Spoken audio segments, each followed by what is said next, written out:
Bueno, y seguimos en esta última media hora de Nunca Fuiste al Cine. Ya lo adelantó la artística. Tenemos a Gonza Penas aquí en mesa. ¿Por qué tan elegante, Gonza? Porque hoy vamos a hablar de una columna. ¿Qué tal? Buenas tardes, antes que nada. Gracias por la recibida nuevamente. Vamos a hablar de una columna que la gente está esperando casi que desde que empezó la columna de documentales, porque recordemos que la columna arrancó el año pasado, a nada de haber sacado la entrada para ver a Oasis, digamos, en esta cosa de que hay que sacar las entradas 1 año y medio antes de los recitales, sacamos entrada más o menos para cuando empezó la columna, y todos empezaron, ¿cuándo va a haber un documental de Oasis o del Britpop? Bueno, llegó ese sábado. Casi que lo preparé para la columna número 2, después vino la coyuntura, que siempre nos corre, pero bueno, me parecía un momento ideal, a una semana del show de Oasis en River, los 2 shows de Oasis en River, y también teniendo en cuenta que hubo muchas visitas de bandas que van a aparecer en la columna. Primal Scream tocó la semana pasada, Teenage Fan Club tocó hace un par de meses. Entonces, bueno, nada, vamos a hacer una columna especial de documentales de el Britpop. Perfecto, bárbaro. Vamos a arrancar con el primero, que para mí es como el que hay que ver sí o sí. Uno que dieron en ISAT muchísimo tiempo, lo daban todos los meses. Yo soy fan de este documental. Me parece que es la Biblia de los documentales del Britpop. Es Live Forever, el ascenso y la caída del Britpop. Es de John Dower, del año 2003. Un documental que aparte yo le tengo un particular cariño porque se estrenó en Argentina en el Bafisi 2004, que fue mi primer Bafisi. No sé si fue la primera película que vi en un Bafisi, pero debe haber sido una de las. Si no fue la primera, fue la segunda. Recuerdo que se estrenó en un cine del centro, cuando todavía estaban las sedes del Abasto, ¿se acuerdan? Muy atrás en el tiempo, estamos hablando de hace 20 años, literal, 21 años. Vi este documental y dije, acá está todo lo que alguien que o no conoce o es muy fan y quiere ver del género, tiene que ver, porque la realidad es que es una bomba. Aparecen todos. Y aparte, la particularidad es que está muy bien narrada, como dice el título, la caída y también el ascenso de este género, porque recordemos que tiene altibajos. Este género ahora volvió con todo, pero por las bandas que fueron y serán muy masivas. Pero, a ver, por ejemplo, en el 95 se libra la batalla del Britpop. ¿Qué fue la batalla del Britpop? El 14 de agosto del 95, Oasis y Blair deciden, en realidad Blair primerea ahí la fecha, sacar el single que era el adelanto del nuevo disco de cada banda el mismo día, para librar una batalla de ventas. ¿Por qué pasó esto? Porque bueno, Oasis cuando saca el primer disco es el álbum debut más vendido en la historia del rock británico, Definitive Maybe, en el año 94. Entonces cuando saca el primer single del segundo disco, What the Story Morning Glory, Some Might Say, vende millones de copias. Son singles, pensemos, no discos, un single. Entonces le dice en una fiesta, aparentemente cuentan las malas lenguas, que lo encara Damon Albarn al grito de number one, number one. Entonces ¿qué hace Damon Albarn? Le dice, sí, dale, voy a sacar Country House, el primer single de The Great Escape, el mismo día que Roll With It, que era el segundo single de What the Story Morning Glory. Y claro, a ver, tiremos una cifra. ¿Cuántos singles vendieron? 2 millones. No, es un montón. 2 millones es mucho. 275.000 copias vendió montón, Country House, que es un single. Insisto, no es un disco, es un single. La gente fue a comprar un single. Y el de Oasis vendió 216, con lo cual en ese día, el 14 de agosto, la batalla la ganó Blair. Pero hoy, con el diario de lunes, le preguntaron a Damon Albarn quién había ganado la batalla y le dijo, obviamente la ganó Oasis. La batalla, esto es una del 2025. Es que con los años Damon Albarn bajó un poco, creció, se hizo adulto, bajó un poco el ego. Sí, yo creo que también pasa otra cosa, además de lo que decís que es muy cierto, que encararon caminos distintos. Sí. Y eso también aparece en el documental. ¿Por qué decía al comienzo, que está muy bien narrada, la caída, el ascenso y otra caída después? Porque en realidad hubo un pico de ventas al comienzo, eso es notoriamente cierto. Después hubo un bajón en las bandas y después hubo una subida y otro bajón. ¿Por qué pasa esto? Porque bueno, empiezan los excesos en las bandas. Y las bandas empiezan a grabar canciones de 10 minutos, mucho ruido, el famoso volumen 11 en el que graba y toca en vivo Oasis, en Be Here Now, el disco siguiente a What the Story, Morning Glory, que también como disco vende miles y miles y cientos de miles de copias. Entonces, claro, ahí empieza a haber una caída, que después vuelve a subir hacia fines de los 90, pero para mí se cierra cuando Blur, y esto tiene que ver con lo que decías vos, Pau, adopta un sonido más norteamericano. En el disco Blur de 1997, la banda abandonó el Britpop, abandonó el sonido britpopero clásico del rock británico y adopta más el rock alternativo de Norteamérica. Song 2, por ejemplo, sí. Universal, por ejemplo. Entonces, claro, ahí hay un parate en lo que es la movida britpopera, Oasis sumergido en excesos, grabando Be Here Now, y para colmo, en el 98... otra banda que está muy bien narrada en el documental, cómo empieza a formar parte del Britpop, Pulp, que sacó Different Class días después de The Great Escape y de What the Story. En un mes y medio salieron estos discos. El 6 de septiembre salió el de Blur. No daba el tiempo para escuchar las buenas cosas que salían. No, menos de un mes después, el 2 de octubre sale What the Story. Y el 30 de octubre sale Different Class. O sea, 3 de los discos más importantes de la década salen en un mes y medio. Claro. Bueno, Pulp, después de grabar Different Class, graba This Is Hardcore en el año 98, que es un disco re oscuro, re experimental también plagado de excesos. Ahí lo que plantea Live Forever es que hay como una caída, que es la caída final. Ahí termina el Britpop. Cuando Blur abandona el sonido y se va a un sonido más norteamericano, Pulp graba This Is Hardcore y Oasis queda sumergido en una montaña de drogas grabando Be Here Now. Ahí hay como una caída del Britpop que después cada banda adopta distintos caminos, de los cuales vamos a hablar después. Es importantísimo que todo aquel que se quiera acercar al Britpop vea este documental, Live Forever, la caída y el ascenso del Britpop. Seguimos entonces con otro que para mí es clave y también hablamos cuando vimos Teenage Superstar en el Bafisi. Sí. Yo hablé de Creation Records, el sello de Alan McGee. Hay un documental que se llama Upside Down, de Creation Record Story, de Danny O'Connor del año 2010, que también se estrenó en un Bafisi, en el Bafisi del 2011. Recuerdo que la vi en un cine de Belgrano, éramos 5. Todos periodistas. Estaba Alfredo Rosso, estaba Claudio Kleiman, entre otros. Bueno, porque es un nicho bastante importante, o sea, es un documental sobre una discográfica. Totalmente, claro. Totalmente. ¿Se acuerdan que yo había leído una reseña en Letterboxd cuando vi Teenage Superstar que decía una película para 5 gordos pelados? Yo era uno de ellos. Bueno, acá pasó lo mismo, pero mucho tiempo atrás, antes de que sea pelado. Le quiero avisar a la gente. Estamos hablando, claro, lo que dice Pau es cierto, es un nicho, pero también es como un género que a mí me apasiona. O sea, están las grandes bandas de las que soy fan. Tal vez Boca, Ramones y esto sean las 3 cosas de las que más me apasionan hablar. Boca mañana juega un superclásico, entonces venimos acá para no pensar tanto en mañana y hablamos de la otra gran pasión, ¿no? Que es esta. Por eso también tiramos tantos datos tan precisos, ¿no? En Creation Records lo que pasa es que nuclea, como dije en aquella columna, las grandes bandas que tiene el Britpop, no solamente en Inglaterra, sino en todo el Reino Unido. Reúne a Teenage Fanclub, reúne Primal Scream, Jesus and Mary Chains, My Bloody Valentines y el primer disco de Oasis. Claro. Que yo decía en aquel momento que ellos decían que en realidad Oasis es una banda escocesa nacida en Manchester porque tiene el sonido que tiene ellos. Claro, Oasis entra al estudio por Creation Records. Entonces, es importante que vean este documental porque está cómo grabaron esos discos tan emblemáticos para el Britpop en un documental que es imperdible, porque la realidad es que es una bomba porque aparecen todos. Aparece Ripe también, etcétera. Aparecen todas las bandas que grabaron el sello. Lo que pasa es que es muy difícil de conseguir. Sí, no está en YouTube, no está en un torrent. Yo creo que el que se da manía para buscar lo encuentra, pero es muy difícil. Cualquier cosa se pueden contactar conmigo en el newsletter de la columna, gonzapenas.substack.com, y se los mando. Documental muy preciso, el de Creation Record, Upside Down. Y ahora nos vamos a meter con documentales de las bandas.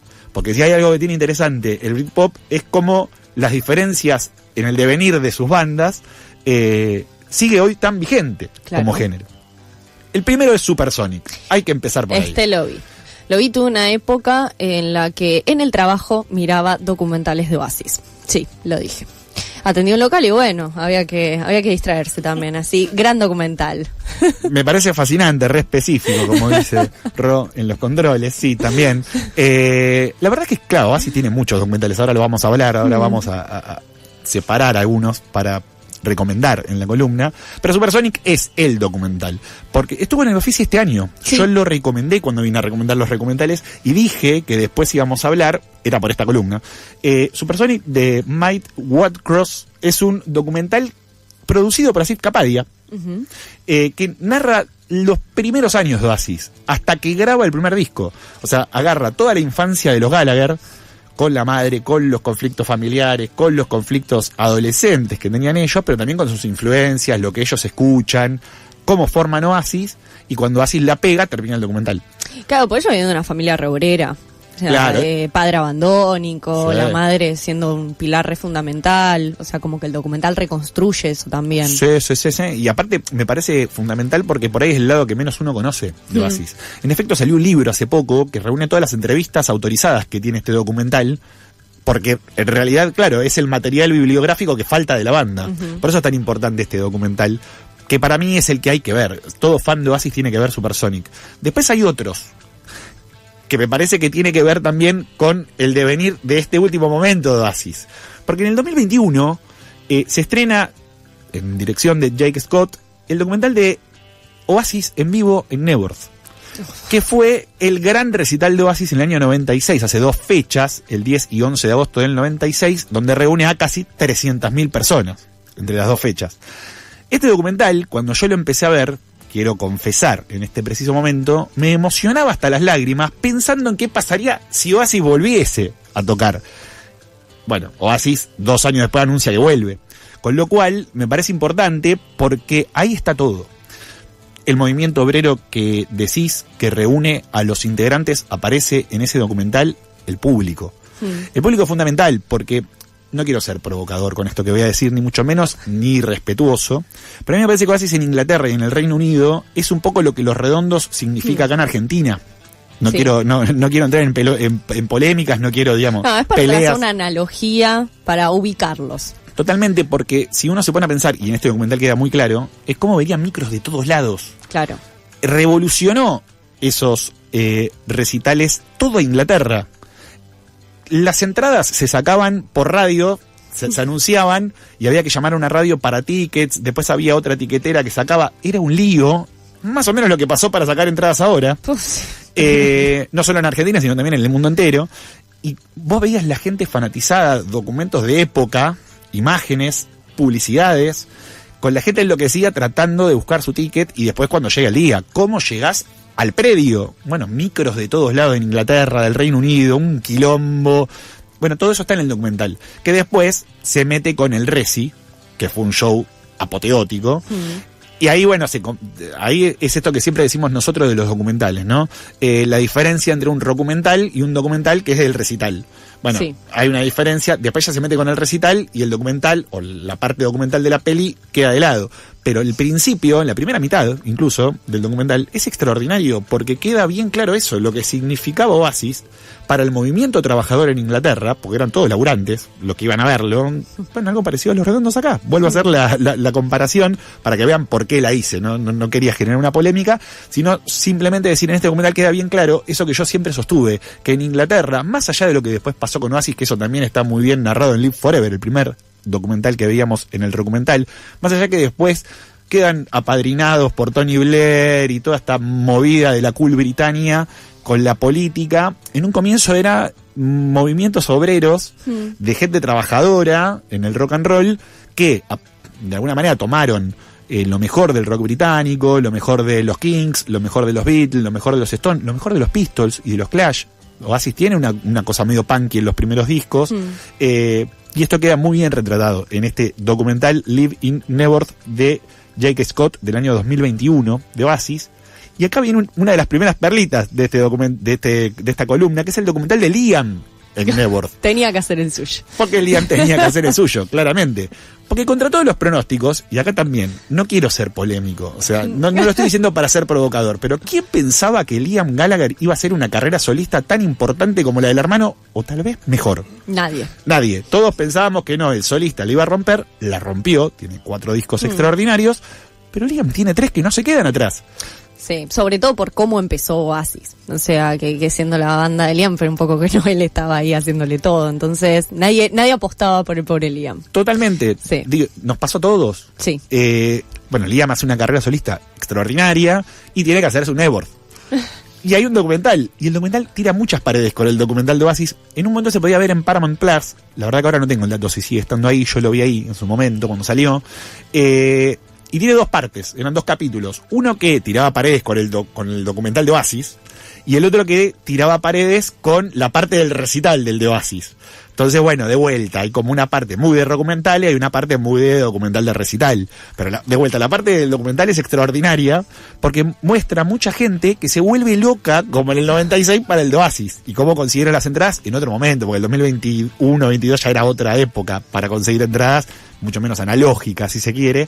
Pero bueno, también es un lío. A nosotros nos pasó ahora. Digo, no son las tapitas de los Ramones con Coca-Cola en el 96, pero bueno, es un lío con 20 celulares, 30 plataformas. Virtual.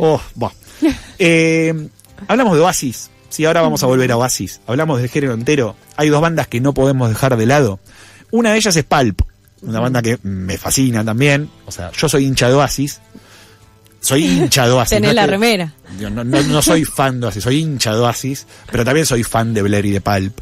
Con lo cual, vamos a hablar de estas bandas también en escenas de documentales. Pulp tiene uno hermoso que se llama Una película sobre la vida, la muerte y los supermercados, de Florian Havich, del año 2014, que narra el documental de cómo vuelve Pulp, que se separa en el 2001 y que vuelve 10 años después, con un show en Sheffield, de donde son ellos. Y muestran, es hermoso el documental, porque muestran a toda la gente que lo iba a ver cuando eran chicos. Porque aparte recordemos que Pulp empieza la carrera en el 78, y medio que entra de rebote al Britpop. Saca His and Hers en el 94, y aprovechando toda la ola de Blair, Oasis, Primal Scream, etcétera, medio como que queda en la bataola del Britpop, la rompe en el Glastonbury 95, saca Different Class, y claro, ¡pum!, queda como otra de las grandes bandas del Britpop. Bueno, todo eso está narrado en el documental desde la óptica de sus fans. Y desde ese recital que los trajo después en esa gira, por primera vez a Argentina, con top 3 de mis recitales históricos en el Luna Park en el año 2012. Recordemos que también vino hace poco. Sí, eso te iba a preguntar. En el hace Movistar poquito estuvo. También un show increíble, pero el de Luna fue extraordinario. Vean ese documental de Pulp porque es muy emotivo, muy bello ver cómo los fans están enamorados con la vuelta de esta banda que eran amigos de ellos, prácticamente del barrio. Bueno, es hermoso.